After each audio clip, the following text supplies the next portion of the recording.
Tech stocks have been quite volatile in the recent couple months and the recent weeks. And you may be wondering, is there a great tech stock to buy in 2026?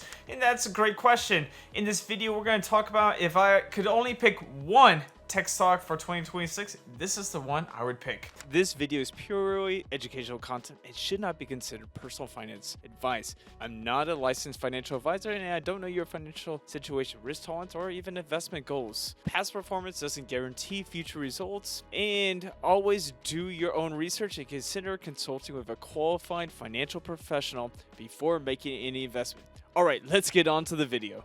Hey guys, my name is Steve and I run the Frugal Expat website where we try to help people to save more and invest better.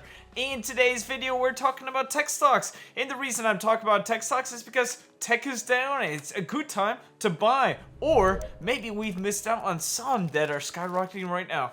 But let's dive into some of these great tech stocks and let's see which one you may want to add to your portfolio in 2026. Before we dive into my pick, let's understand what tech ETFs are. So tech ETFs are an exchange-traded fund that tracks a whole bunch of different tech companies. Now, it may be a little bit hard to pick, the next Apple, Google, the next Microsoft, but with a tech ETF, we can have a combination of a whole bunch of different technology companies, and we are able to have them all in like one basket. Now, if a company like BlackBerry skyrockets, well, we have it. If BlackBerry just goes all the way down to zero, well, it's going to probably be booted out and we'll have other tech companies as part of this ETF. Now, the cool part about it is we don't have to pick and choose which tech company we want. We can just pick the basket and allow that to do the heavy lifting for us. And so that's why I like tech ETFs. I can pick maybe one and I can buy it and hold it for the long term. And as different tech companies come up and down the ranks throughout the years, we'll allow the ETF to kind of manage that and let my money grow and grow and grow. That's the cool thing about tech ETFs. Now, why should I pick tech ETFs? Well, there are a couple reasons why I think tech ETFs are a great portion to be in your portfolio. Now, we have classic growth ETFs with technology as a good portion of the sector of these growth portfolios, but what I'm looking for is more that's just focused on those technology companies. Reason number one is going to be economic transformation. Technology is not just any sector anymore. It is becoming a huge part of the economy. And so having a piece of technology is like having a piece of the economy. And that's what the economy is growing to. We're going away from some of those old school methods and going more into technology and more into AI and more into any of these disruptive industries that are kind of changing our lives. I mean, right now I'm recording a YouTube video where you guys can watch from anywhere in the world on a camera, using a computer, using all sorts of technology. And so that's why I think technology and tech ETFs should be something in your portfolio. Reason number two is growth potential. These tech ETFs are growing anywhere between 20 to 30%, and you are getting a good return. Now, some years it's going to be down, some years it's going to be up, but when it's averaging anywhere between 20 to 30%, that's a pretty good performance for your portfolio. And so that's why I think you should have a little bit of technology within your portfolio. Reason number three is innovation and leadership. Now, a lot of these companies have some good leaders and they're innovating, they're creating, and they're allowing technology to kind of change the world. Now, we have seen that Apple's gone through different CEOs. We've seen Microsoft's gone through different CEOs. We've seen Google change, and all these tech companies are bringing up some different ideas and different ways to do things. I mean, Nvidia decided to change from more of a video game kind of chips all the way to AI, and so that's the reason that it skyrocketed in the recent past. And so this leadership is a way that you can add to your portfolio. Number four is going to be diversification within tech. Tech is not just software. It's not just hardware. It's designing, it's hardware, software, semiconductors, and even the companies that build the machines, that build the chips, and that build the software. So technology is just all over, and so this is the reason why I think it should be in your portfolio. Now let's break down some of those great tech ETFs that you could add to your portfolio. Our first tech ETF is going to be VGT. Now, VGT is the Information Technology ETF by Vanguard, and this ETF is one of my favorites. It's got an expense ratio of 0.09%. It's got about 300 to 330 different companies, from large cap mid cap to small cap, and it's been averaging about 23.69% over the last 10 years for its total performance. Now, this ETF is one of my favorites. It's one of the most commonly talked about ETFs on the market for technology because it's 100% technology. It's got software, it's got manufacturer, it's got semiconductors, it's got all sorts of great technology within this, and you can see companies that rise from the bottom, like Palantir was definitely a small cap at one point, and now it's in the top 10, and so that's showing you that this portfolio continues to change, and you continue to get some of the great companies within this portfolio.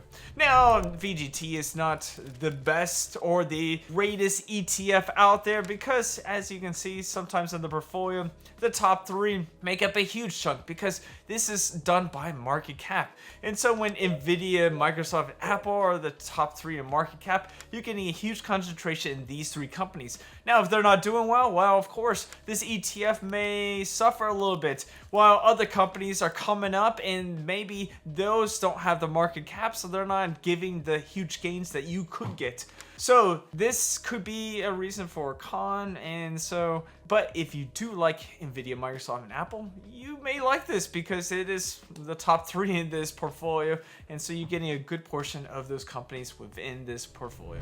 Our next ETF is going to be XLK, which is the Technology Select Sector Spider Fund. Now, the XLK basically has about anywhere between 70 to 80 different holdings, maybe even less, just depends on how the market goes. It tracks basically the large cap tech companies. So these are going to be the top tech companies within the S&P 500. Now, it does have an expense ratio of 0.08%, meaning it costs about $8 for every $10,000 invested. And with this ETF, you are getting about 23.04% 10-year average return. So it's not as good as VGT, but it's pretty on par. So you're going to have some pretty good years. You're going to have some years that are up and down, but this is a great one if you're looking for just large cap tech companies. Now, like I said, it's got Microsoft, Apple, and Nvidia making the top 3, so it does do it by market cap, and so you're getting some of those top great large cap tech companies within this portfolio. Hey guys, if you like this video, make sure to hit that like button and subscribe. And everybody's looking for ways to make passive income. They're looking for stocks, crypto, real estate, and even bonds. What if I told you there was a better way? Maybe creating a business or a fully automated Amazon or Walmart FBA store that is handled by someone else. And the best part is, it is performance based only. So that reminds me of today's sponsor. Today's sponsor is Limits Express. Now, Limits Express is a company that helps sourcing, creating Walmart and FBA and Amazon FBA stores for people. They look at it, they run the day-to-day business, and they help business owners make profits. And the cool thing is they're using products like Colgate, Dove soap, and even Nike socks. And so if you're looking for a way to kind of create your own store, but you don't want to use your 40 hours a week making the inventory, shipping it out, Limits Express makes it easy for you. Now, I have started my own Walmart FBA store, and Limits Express helped me to do this. They helped me set up everything.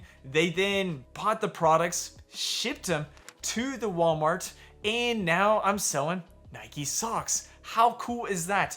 I go and look at my store and I'm like, wow, these things are flying off the shelf. I just want to continue to invest and continue to reap some of those profits that I've been making for the last couple weeks. And so that's one of the coolest parts about Limits Express. It is a hands-free way where you can kind of start your own Amazon and Walmart FBA store. If you're interested in starting your own Walmart FBA or Amazon FBA with Limits Express, I'm going to leave a link in my description, in my pinned comments, and you guys can sign up and set up a time to talk with Kyle, one of the co-founders, about how they can help you to do this. And there's also going to be a QR code up here, so scan that if you want to start. And this could be a great opportunity to have a hands-off business that's ran by a great, reputable company. All right, guys, let's get back to the video. Our next ETF is going to be IYW. This is the iShares US Technology ETF. Now this ETF tracks the Russell 1000 Technology Index. So you're gonna have a bunch of different companies, but you're gonna have the large cap, you're gonna have some mid caps, and so this ETF is gonna give you a little bit more performance, a little bit higher expense ratio, and you're gonna have some of the same companies that you're gonna have in some of the other ETFs we talk about today. Now the expense ratio is 0.38%, so it costs about $38 for every $10,000 invested. The 10-year average is sitting at about 23.92% over the last 10 years, so it's beating VGT, but not by much. I mean, so you're gonna take it with a grain of salt. If you like the low cost of VGT and you like Vanguard, well, VGT could be the better one, but if it doesn't matter to you, IYW has a great performance with a moderate expense ratio.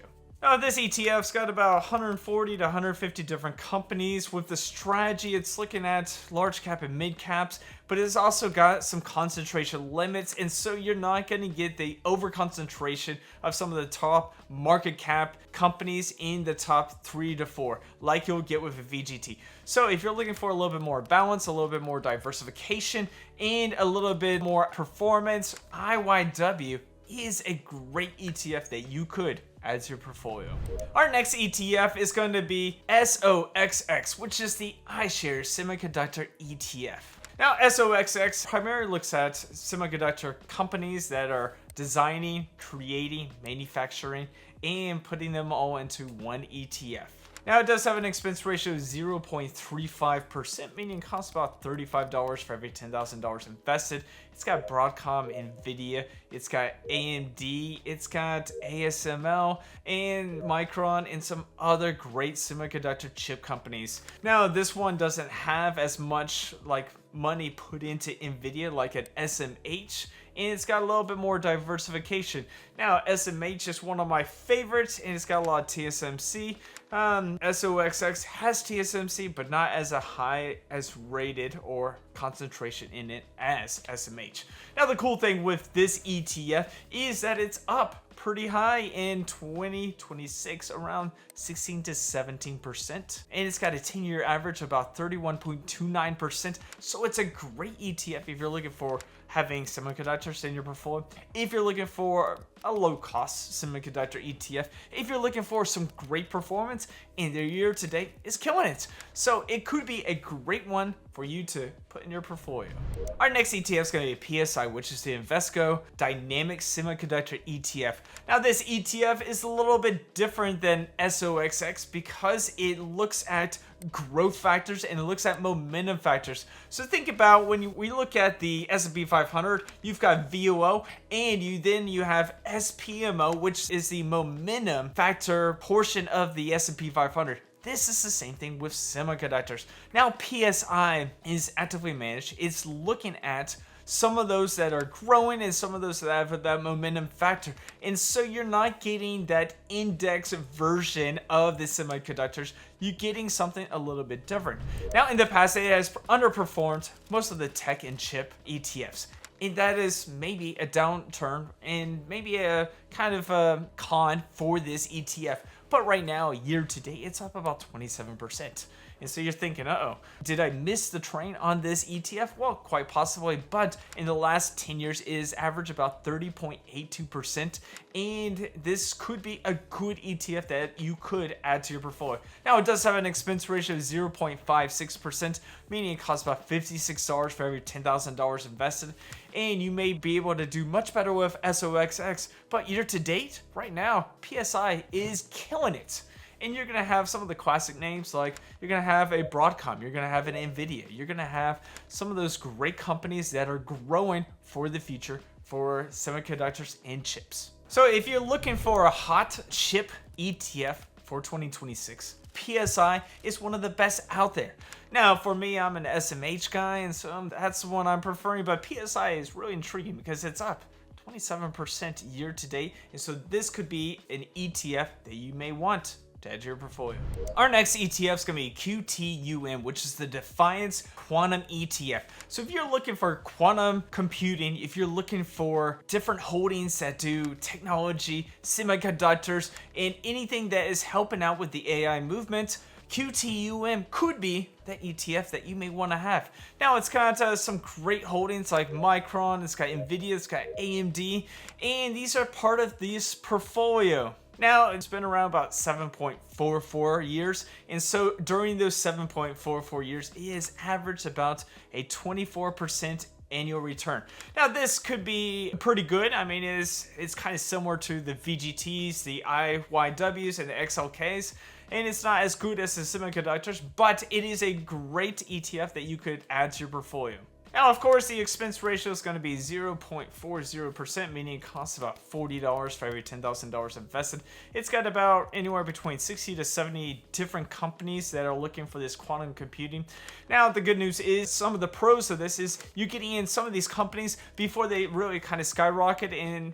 But the other con is, of course, that a lot of these companies are unproven, and sometimes we may see some downfalls and some volatility with this ETF. Right now, it's up 6.88% for year to date, so it's doing pretty good, and so that could be good news for you. So if you're looking for something that tracks quantum computing, semiconductors, and other tech-related companies that are doing AI and quantum, this could be an ETF for you.